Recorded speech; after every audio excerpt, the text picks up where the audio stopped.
believe you actually beat me! When did you get so fast? Sis, what's wrong?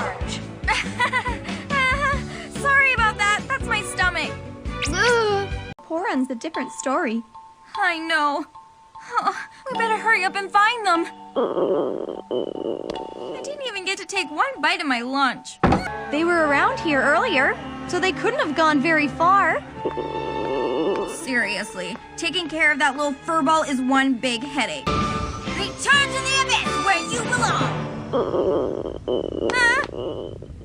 Huh? You okay? Yeah, just hungry, that's all.